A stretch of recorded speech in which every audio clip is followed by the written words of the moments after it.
સરફરાઝ ખાનની વિકેટ બાદ રોહિત શર્મા ખૂબ જ ગુસ્સે થઈ ગયા હતા અને તેના કારણે રવિન્દ્ર જાડેજાએ જાહેરમાં માફી માંગી હતી।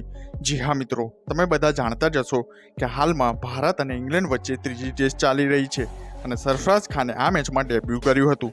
તેમણે મેચમાં ખૂબ જ સારી ઇનિંગ રમી હતી। તેમણે 66 બોલમાં 62 રન બનાવ્યા હતા, જેમાંથી મોટાભાગના રન બાઉન્ડ્રી પરથી આવ્યા હતા।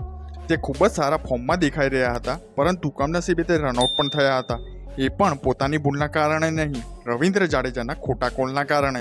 તમે જોઈ શકો છો કે રવિન્દ્ર જાડેજાએ બોલનો બચાવ કરીને રન લેવા માટે આગળ વધ્યા હતા અને એમ પણ નો સ્ટ્રાઇક એન્ડ પર જે રહે છે તે પહેલાથી જ આગળ વધીને તૈયાર રહે છે।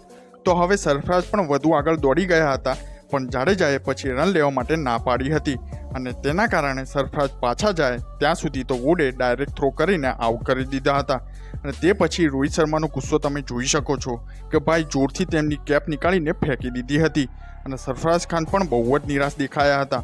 પરંતુ મેચ પછીના ઇન્ટરવ્યૂમાં આના વિશે વાત કરતાં તેમણે કહ્યું કે આ રમતનો એક ભાગ છે। ક્રિકેટમાં ક્યારેક ગેરસમજના કારણે રનઆઉટ થવાય છે અને ક્યારેક તમે રન પણ બનાવો છો। ત્યારબાદ રવિન્દ્ર જાડેજા વિશે વાત કરતાં તેમણે કહ્યું કે મેં જડ્ડુભાઈને કહ્યું હતું કે જ્યાં સુધી હું બેટિંગ કરું ત્યાં સુધી મારી સાથે વાત કરવાનું ચાલુ રાખો, કારણ કે મને તે સમયે વાત કરવું ગમે છે।